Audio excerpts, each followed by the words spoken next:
se me siga. Tengo flow, de los obstáculos. Hola chicos, ¿cómo están? Espero que estén súper bien todos. Bienvenidos nuevamente a la clase del profesor Roberto, su youtuber favorito. En el día de hoy vamos a estar hablando un poco sobre las pruebas de saltabilidad vertical, ¿verdad? Que bastante se habla en ciencias de la actividad física, el ejercicio del deporte, por ser uno de los indicadores que normalmente se asocia al rendimiento atlético y que hoy en día se utiliza como un indicador o un factor predictor para el riesgo de lesiones musculoesqueléticas, particularmente asociados a las asimetrías que se puedan encontrar, ¿verdad?, entre una extremidad y otra. Inicialmente vamos a estar revisando un poco los antecedentes teóricos de las pruebas de saltabilidad y vamos a repasar un poquito sobre lo que sería la aplicación de un análisis cinemático de una prueba de saltabilidad vertical de fácil acceso, de fácil utilización, ¿verdad?, de simple utilización, y que va a servir como una herramienta que nos va a servir mucho al momento de tomar decisiones en cuanto a la prescripción del ejercicio, el acondicionamiento y readaptación física en deportistas, y que seguramente servirá como una herramienta fundamental de, digamos, común utilización en nuestra ejercicio profesional como fisioterapeutas. Espero que disfruten el video y que podamos sacar una discusión y un análisis a través de la captura de video en 2 dimensiones. Hola chicos, ¿cómo están? Espero que todos estén súper bien. Entonces, en el día de hoy vamos a estar hablando un poco sobre saltabilidad. Inicialmente vamos a hacer un recuento teórico, analítico, sobre los aspectos conceptuales más relevantes del caso en particular. Y posteriormente vamos a estar explicando la recolección del análisis y cómo deberíamos, a través de un análisis cinemático simple, tomar los videos y analizar los datos que nos puedan arrojar de una u otra manera, datos interesantes que servirían o supondrían un análisis interesante en cuanto al análisis del movimiento corporal humano, particularmente hablando de la fuerza y la potencia de las extremidades inferiores, ¿verdad? En términos generales nos podemos referir al sistema musculoesquelético como el responsable de la locomoción, en gran parte por su interrelación permanente con el sistema nervioso a través del sistema neuromuscular. Y básicamente en condiciones fisiológicas existe una armonía musculoesquelética más de tipo funcional, ¿verdad? Cuando digo en cuanto a la armonía funcional, nos podemos estar asociando a el equilibrio en la producción de fuerza de las extremidades y los segmentos de nuestro cuerpo. Eso quiere decir de que en condiciones normales todas las extremidades de nuestro cuerpo y los segmentos de nuestras extremidades deberían, en su contraparte, ¿verdad?, o en su miembro contralateral, tener una cierta similitud desde el punto de vista funcional.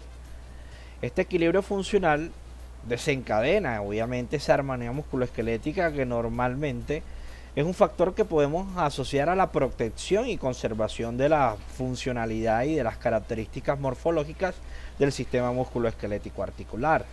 Sin embargo, cuando tenemos alguna especie de asimetría relacionada con el predominio o el dominio de un segmento corporal, de una misma extremidad, ¿verdad?, o en su defecto de una extremidad con relación a otra, existe una serie de condiciones que puedan alterar obviamente esta armonía e incidir de manera directa en la sobrecarga de unos puntos específicos del sistema musculoesquelético que tienen que funcionar de manera, digamos que mayor a lo normal, mayor a lo fisiológico, para tratar de conservar o de mantener obviamente la estabilidad o el especie, digamos que en armonía, digamos, la palabra es la más adecuada, la armonía de la funcionalidad del segmento específico, sabiendo de que el segmento que estamos a hablar, podemos hablar de una articulación, de un grupo de articulaciones, hace parte obviamente de un conjunto de segmentos móviles, articulaciones móviles que trabajan en conjunto en la realización de actividades funcionales como caminar, subir escaleras, y en términos de rendimiento deportivo, rendimiento atlético, son fundamentales para realizar actividades, digamos, físicas vigorosas. Particularmente hablo de esta importancia en los miembros inferiores, ¿verdad? Por el hecho de que de todos los deportes que normalmente sean individuales o de conjunto y que requieren la utilización de las extremidades inferiores, no hay, digamos, que más factores que se puedan asociar a las lesiones, que las asimetrías funcionales, la sobrecarga por el sobreentrenamiento, ¿verdad? Y también, obviamente, lo que desencadenaría lesiones del orden musculoesquelético, particularmente hablando de las lesiones musculares. De todas las lesiones, las más prevalentes son las lesiones musculares y que normalmente pueden tener un impacto negativo en la posibilidad del deportista de mantener su ritmo, su rendimiento y realizar de manera, digamos, normal sus actividades, sea en el deportista semiprofesional o el deportista en formación, o sea el deportista ya profesional, consolidado y que básicamente vive de dicha actividad. En ese sentido, en este orden de ideas vamos a estar hablando de cómo podemos detectar una simetría funcional a través de una actividad como saltar. ¿Será que saltar con las dos extremidades al mismo tiempo puede suponer una identificación de una simetría? Y cómo la cinemática del movimiento articular me permite a mí generar un análisis simple, ¿verdad? Básico, que pueda identificar algunos de los factores que básicamente se pueden asociar en el futuro al desarrollo de una lesión. Y una lesión que puede conllevar a una discapacidad deportiva, como entendiendo la discapacidad deportiva como el factor que limita la ejecución de una actividad de un deportista, sea amateur o profesional, y que pueda repercutir de manera negativa en las dimensiones sociales, emocionales, ¿verdad? Y familiares del atleta. Una simetría funcional básicamente se refiere a esto, ¿verdad? Cuando se pierde ese equilibrio, esa noción general de que las extremidades pueden mantener, digamos, una simetría entre su comportamiento, que pueden responder de maneras muy similares y producir picos de fuerza muy similares. Estamos hablando de un factor protector y que puede obviamente permitir mucho lo que sería en este caso, ¿verdad?, la integridad y el funcionamiento de las extremidades, evitando la sobrecarga o las malas posturas. No obstante, cuando existe un predominio de un segmento con relación al otro, estamos hablando ya de lo que se puede considerar como una asimetría, ¿verdad? Hay diferentes grados de asimetría, unos mayores que otras, ¿verdad? Y las causas pueden ser muchas. No obstante, antes de hablar sobre ello, tenemos que tener consideración especial de que no hay simetría más importante que analizar la simetría que puede estar presente en las extremidades inferiores, por el hecho de que la diferencia es bastante significativa entre la producción de un segmento y otro puede generar obviamente descompensaciones funcionales que pueden generar sobrecargas en un segmento y no necesariamente el segmento más débil, ¿verdad?, sino que puede asociarse a una dominancia, ¿verdad?, que no necesariamente es la lateralidad del individuo. Tú puedes tener una dominancia lateral en el hemicuerpo en que a nivel neuromuscular no eres dominante. En el caso particular podemos hablar de una dominancia funcional y que puede ser consecuencia, como dije anteriormente, de factores asociados al entrenamiento, a los hábitos parafuncionales, entre otras causas. Pero lo que está generando obviamente este predominio unilateral es un aumento de la fatiga periférica por la sobrecarga de los músculos para mantener obviamente lo que sería esa coherencia funcional. Una sobrecarga en los componentes elásticos asociados a los tendones, a la fascia, al epi, al peri y al endomisio, como sea tejido conectivo, ¿verdad?, que tiene gran importancia en la integridad estructural y el mantenimiento de la armonía y de la transmisión de la fuerza muscular, ¿verdad? Estas asimetrías funcionales pueden generar una reducción en la activación neuromuscular en los segmentos no predominantes, ¿verdad? Y asimismo reducir las posibilidades de que los segmentos, un segmento con relación a otro, pueda generar las mismas respuestas desaceleradoras.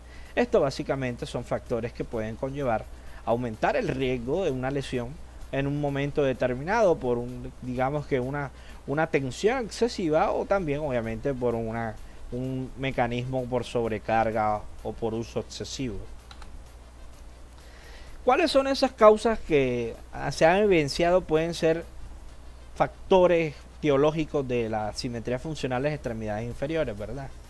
Pues inicialmente vale la pena mencionar de que factores intrínsecos propios de la biología del ser humano, como La genética puede predisponer debido a que en sí la estructura de los huesos y su morfología es general, ¿verdad? Sin embargo, las particularidades, digamos, fenotípicas puede asociarse básicamente a, entre otras cosas, a la herencia que nos lleva y que puede influenciar directamente los hábitos parafuncionales, que son básicamente la adopción de, entre otras cosas, malas posturas, de actividades repetitivas que pueden conllevar a, obviamente, deformaciones al futuro. Las cargas de entrenamiento normalmente también se asocian a la generación de las asimetrías funcionales porque en teoría se sobrecargan menos segmentos que otros, se recuperan en menos, tienen menos tiempo de recuperación que otros que se utilizan más, que normalmente puede tener una injerencia específica a lo que tiene que decir, a relacionarse con la dominancia unilateral lateral de un individuo, ¿verdad? Y lo que pueda generar una respuesta motora subyacente o el nivel de adaptación en correlación a la plasticidad neuromuscular en el entrenamiento de mediano y largo plazo. En este sentido vamos a tener la oportunidad también de estar hablando sobre algunos factores fisiológicos que pueden estar influenciando lo que sería el desarrollo de estos trastornos, ¿verdad? Por ejemplo, particular, la reducción en la perfusión sanguínea puede generar trastornos metabólicos que van a reducir la capacidad adaptativa del músculo esquelético y puede influenciar directamente a una reducción, una capacidad limitada de adaptaciones neuromusculares y morfológicas que pueden generar obviamente estas asimetrías. Realmente la asociación entre todos los factores es multicausal, no es un único factor, normalmente la mayoría de estos se interrelacionan entre ellos y el que normalmente podemos relacionar de manera directa serían obviamente los asociados a lesiones musculoesqueléticas previas, porque todos conocemos que normalmente una lesión puede generar una desadaptación, ¿verdad? En cuanto a las propiedades mecánicas del músculo esquelético y de los tejidos musculoesqueléticos y neuromusculares, lo que puede generar obviamente una reducción significativa de las propiedades mecánicas, en sí mismo, como dije anteriormente, la capacidad funcional del mismo.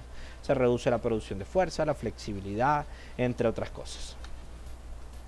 ¿Cómo podemos identificar las asimetrías?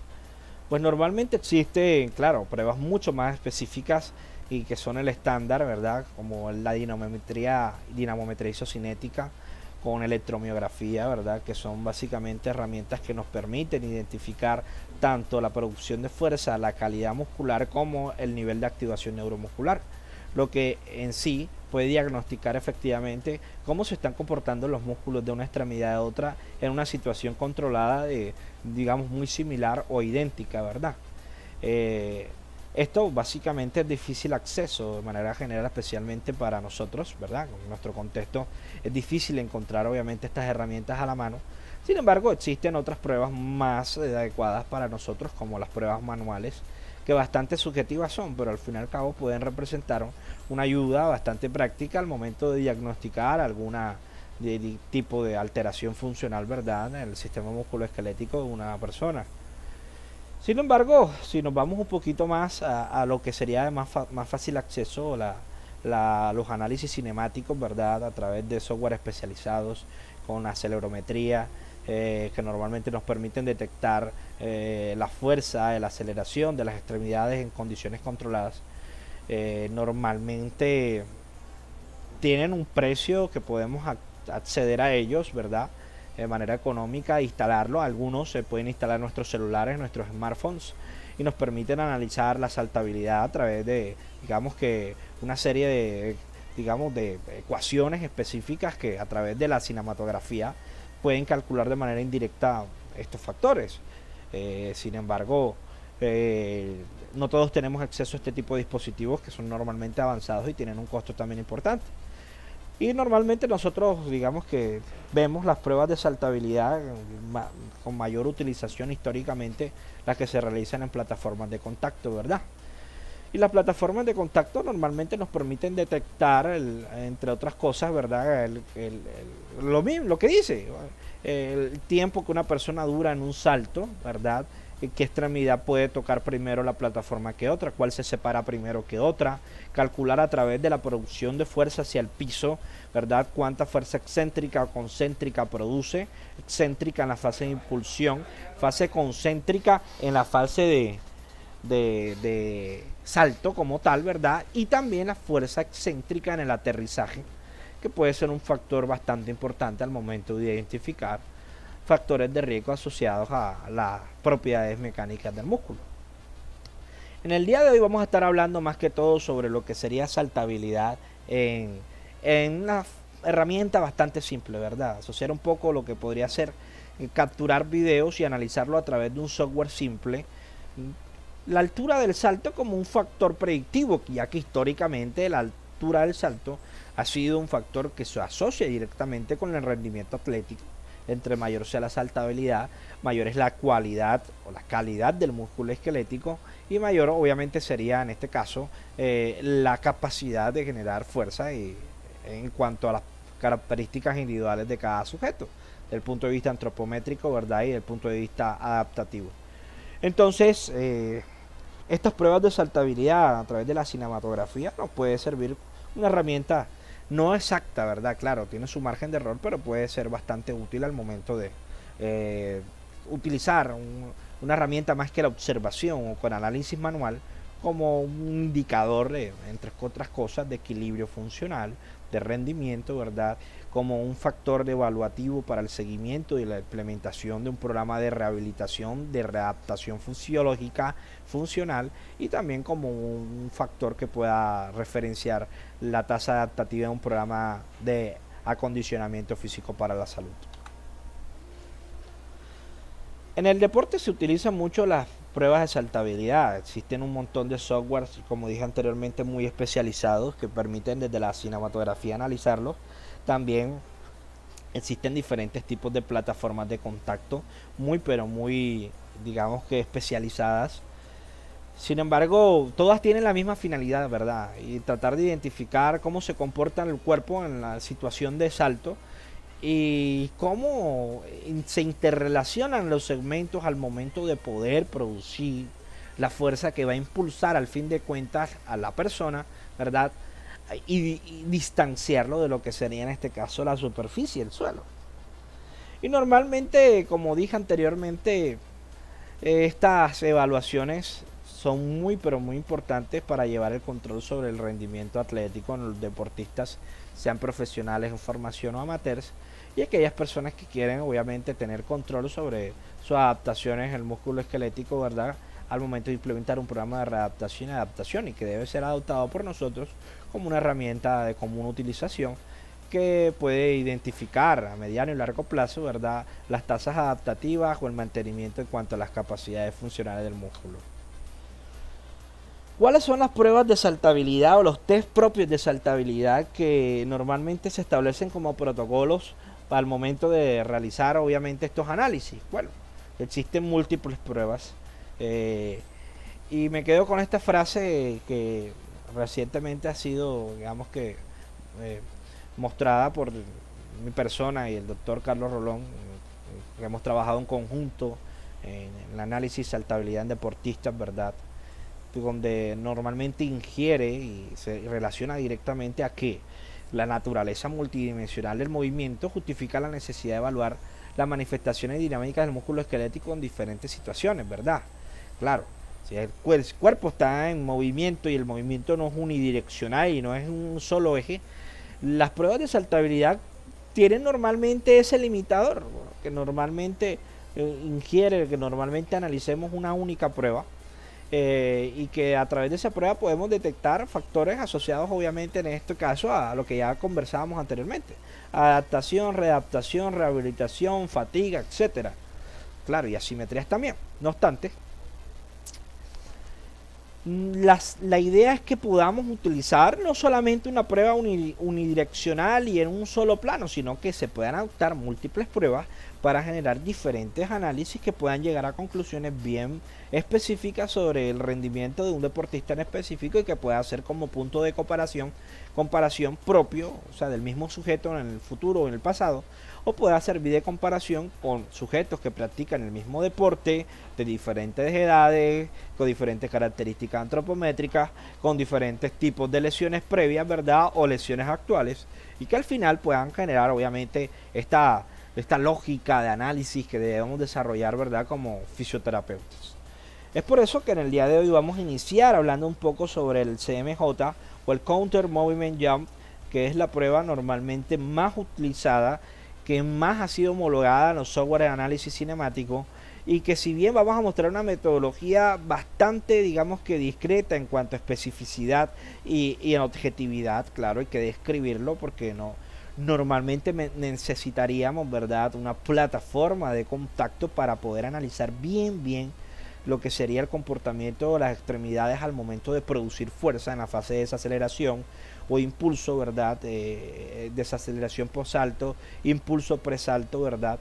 Y lo que sería básicamente datos de manera cuantitativa muy objetivos que pues permiten llevar este seguimiento digamos que con mucho más especificidad. No obstante, no nos podemos quedar con los brazos cruzados y tenemos que generar situaciones de análisis que nos permitan de una u otra manera entablar dichos análisis, ¿verdad?, sobre las herramientas que tenemos a disposición. Y la mayoría de nosotros tenemos una cámara, ¿verdad? Y tenemos básicamente una cámara y tenemos nuestro computador con el software que nos va a permitir de una u otra manera generar el análisis.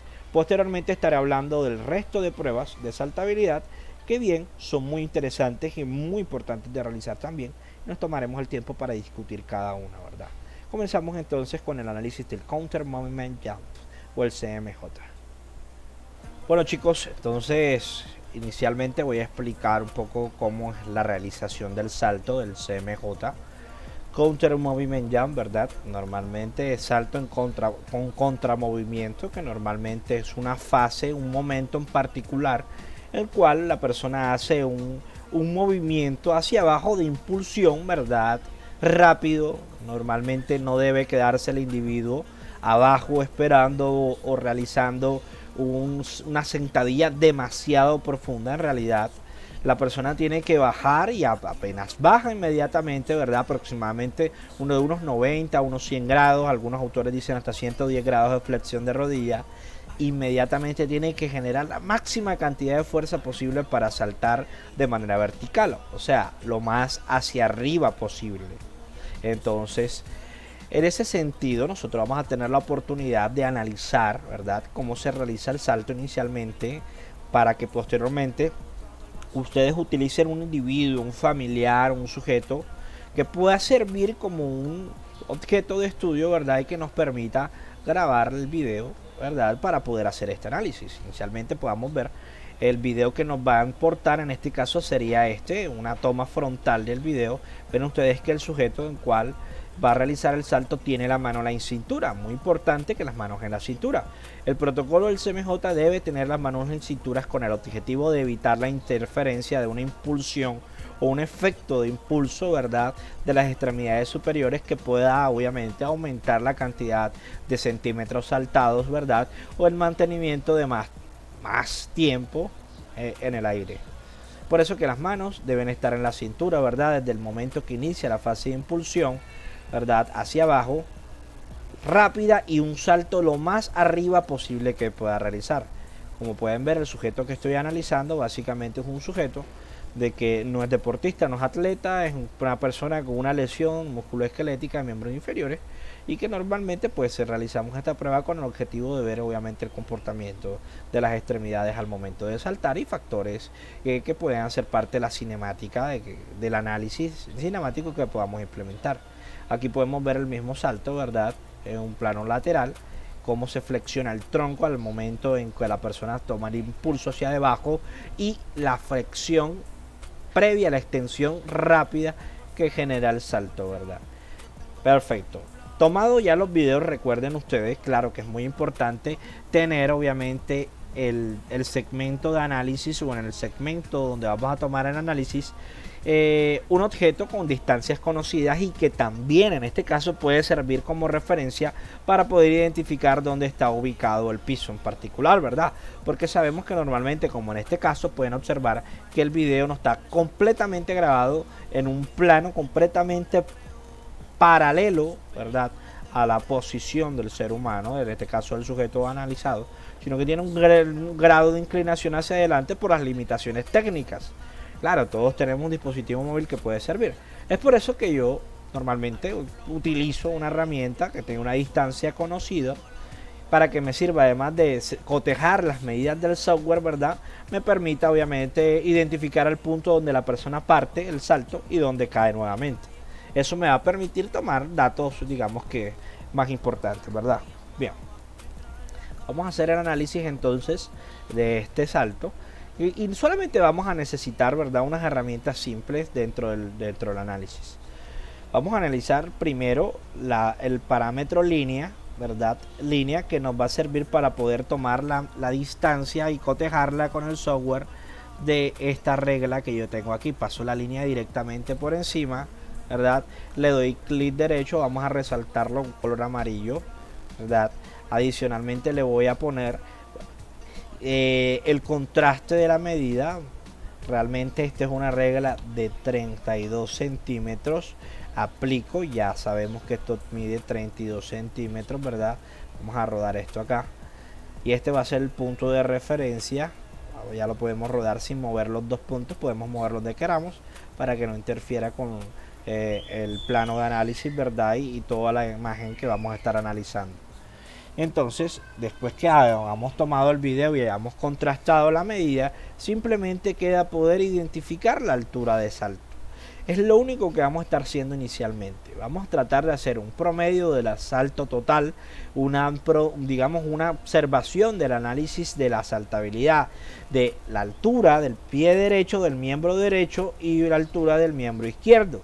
Y a través de la cinematografía tratar de analizar si efectivamente hay algún tipo de asimetría que pueda ser demostrada con obviamente la medida que estamos tomando y adicionalmente, ¿verdad?, que pueda ser muy evidente y podamos captar digamos que en imágenes y poder describir. Básicamente el análisis que vamos a estar construyendo, que es bastante breve como se pueden dar cuenta, es básicamente sobre la presencia de asimetrías y una explicación sobre qué factores pueden causar. En este caso, como les dije anteriormente, es un paciente con una lesión previa de rodilla, más particularmente una distensión del ligamento cruzado anterior y una meniscopatía. Actualmente el paciente se encuentra controlado, ¿verdad? Se encuentra sin dolor, con los arcos de movimientos completos, con suficiente fuerza, pero evidentemente van a encontrar una asimetría. Y claro, ese video nos puede permitir analizar cuál sería el miembro que está afectado o que estuvo afectado con la lesión, que al fin y al cabo sigue afectado porque no está rehabilitado completamente, ¿verdad? Claro, ten presente que si el paciente, cliente, usuario manifiesta dolor en la ejecución de la prueba, realmente los datos no van a servir de mucho porque el dolor va a limitar la ejecución del salto, ¿verdad? Y realmente van a ser datos influenciados por el cortocircuito que genera el dolor en la producción de fuerza y obviamente los mecanismos de plasticidad neuromuscular. Vamos a darle siempre visible para que siempre lo tengamos, ¿verdad? Persistencia, ¿verdad? Ponemos siempre visible para que siempre se nos quede la medida y vamos a analizar el salto, ¿verdad? Primero vamos a identificar, ¿verdad?, el momento en que salta la persona. Aquí en la imagen anterior es el momento exacto donde la persona digamos que desprende del suelo, está en el aire, fase de impulsión, va subiendo. Ya este momento va de bajada. Aquí puedo identificar el momento máximo de salto, ¿verdad? Y finalmente puedo identificar en esta imagen interior el momento en que la persona toca nuevamente el piso, que sería, ¿verdad?, un factor clave para determinar los tiempos de análisis. Bueno, entonces antes de tomar distancia vamos a tomar tiempos. El primer tiempo que voy a tomar va a ser el tiempo que demora el sujeto en el aire, ¿verdad? ¿Cuánto se demora el sujeto en el aire? Vamos a ver, al momento que la persona se va a soltar, en este caso del suelo, se va a desprender, voy a tomar el primer tiempo. Todo no se ha soltado, ya se soltó.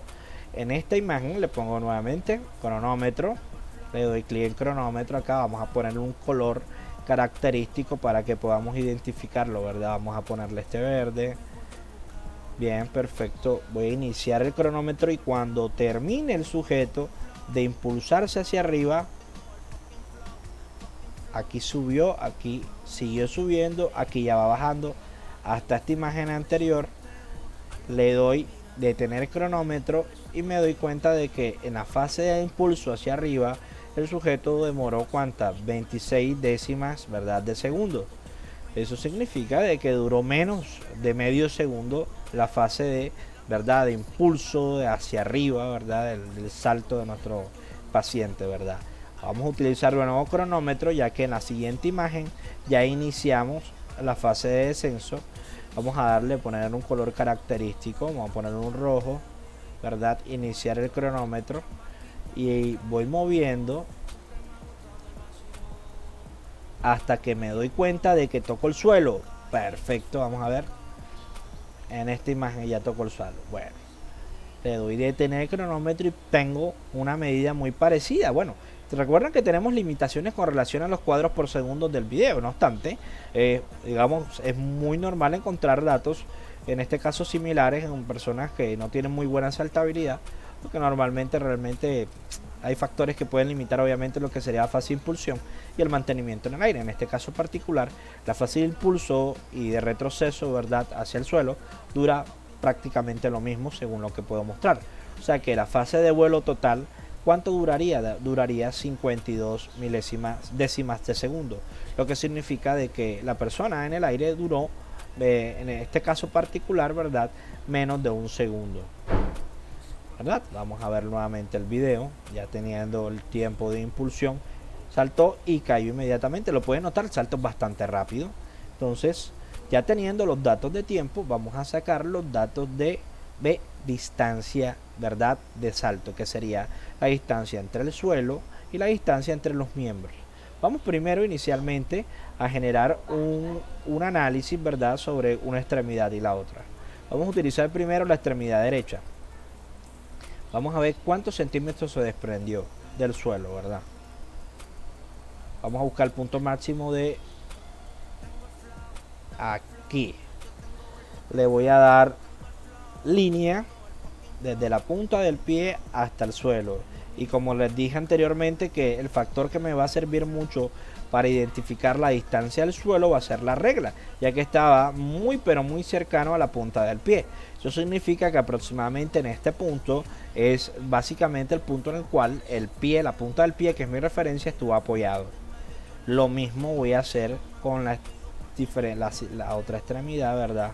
Vamos a cambiarle y que estén completamente alineados, ¿verdad? Perfecto. Vamos a ver. Vamos a cambiarle primero el color. Vamos a ponerle aquí este color moradito. Vamos a rodar esto para acá y esto para acá, ¿verdad? Perfecto. Yo normalmente paso otra línea para ver que los puntos estén bien ubicados. Completamente vertical la línea, ¿verdad? Me doy cuenta de que este hay que ajustarlo un poco más. Punta de pie. Perfecto. Voy poco a poco ajustando, ¿verdad? A este está un poco más abajo. Aquí lo muevo. Perfecto. Bien. Entonces, ya teniendo esos factores que me van a servir obviamente como factores de análisis, puedo determinar qué miembro, ¿verdad?, realizó un salto mucho más alto que otro, y me puedo dar cuenta de que hay una evidente asimetría en la saltabilidad del sujeto. El miembro derecho del sujeto en particular saltó a aproximadamente 100 centímetros más, o sea que ustedes pueden dar que fue muy evidente desde el momento que realizó el salto que tenía una simetría bastante denotada, ¿verdad? Y podemos darnos cuenta de que en una de las extremidades tiene un predominio funcional mayor que en la otra. Eso significa de que una extremidad tiene una ventaja mecánica, produce más fuerza, porque obviamente fue el segmento que al cual no estuvo lesionado y que no tuvo ese periodo de incapacidad digamos, de readaptación que se mantiene en este momento el sujeto en plena rehabilitación. Esto significa que esta medida puede ser contrastada a mediano y largo plazo para ir cotejando si efectivamente vamos yendo impactando obviamente en lo que sería la producción simétrica de fuerza de una extremidad a otra. Ahora bien, ¿qué otros factores se pueden observar en el salto? Bueno, realmente hay muchos factores que podemos denotar que requieren su ajuste para tratar de mantener el salto y la postura en personas con grandes asimetrías, en este caso como el caso de este sujeto, ¿verdad? Y eso básicamente va a ser materia de análisis. Desde luego pueden observar y si pueden sacar un análisis bastante preciso sobre la posición de la pelvis, ¿verdad? En este caso, la ropa no es lo ideal, porque normalmente estos análisis de manera objetiva se realizan con bastante poca ropa, ¿verdad? Y con demarcaciones en las extremidades, lo que realmente no tenemos porque, digamos, nos carecemos de esos materiales, pero esta herramienta nos permite calcular al menos la distancia del suelo con la punta del pie, que puede ser una medida en este caso que nos va a servir mucho para identificar la simetría, ¿verdad? Desde el punto de vista funcional. ¿Qué vamos a hacer con estos datos? Pues básicamente hacer una captura de las imágenes, de los tiempos, calcular aproximadamente la velocidad del salto, ¿verdad? En este caso tenemos la distancia del salto y el tiempo, ¿verdad? Podemos hacer una simple operación de división y calcular esos parámetros y poder cotejar obviamente lo que sería estas medidas dentro de una extremidad y otra. También podemos sacar un promedio del salto, que sería obviamente el promedio de la saltabilidad del miembro izquierdo con la saltabilidad del miembro derecho. Ahora bien, ¿será que esto es realmente evidente con el sujeto si hacemos las pruebas de salto con una sola extremidad? Y es ahí donde viene la segunda parte de su análisis. Van a hacer una prueba de saltabilidad con el mismo protocolo, pero de manera unilateral. O sea que el sujeto tendrá que saltar con las manos en la cintura, pero con una extremidad, ¿verdad?, apoyada en el suelo y la otra levantada. Eso requiere un poquito de investigación. Van a tener que leer cómo se hace la prueba de saltabilidad unilateral, que es básicamente el mismo protocolo, y van a tomar la distancia del salto, ¿verdad?, la altura del salto, ¿verdad?, de un miembro con el otro, y lo van a comparar si efectivamente esa diferencia cuando se realiza el salto, ¿verdad?, de manera bilateral se puede observar en nivel porcentual o en nivel absoluto con relación a la diferencia de centímetros. Eso básicamente hace parte del análisis que vamos a estar desarrollando en los próximos días y que claro vamos a estar atentos para poder dilucidar cualquier duda que tengan ustedes. Espero de que esta herramienta les haya servido y que haya servido nuevamente como digamos que una alternativa simple, de fácil acceso, fácil utilización y que nos va a permitir obviamente tener aliados al momento de analizar el movimiento corporal humano. Bendiciones y esperen próximamente una nueva clase del profesor Robert. Cuídense mucho.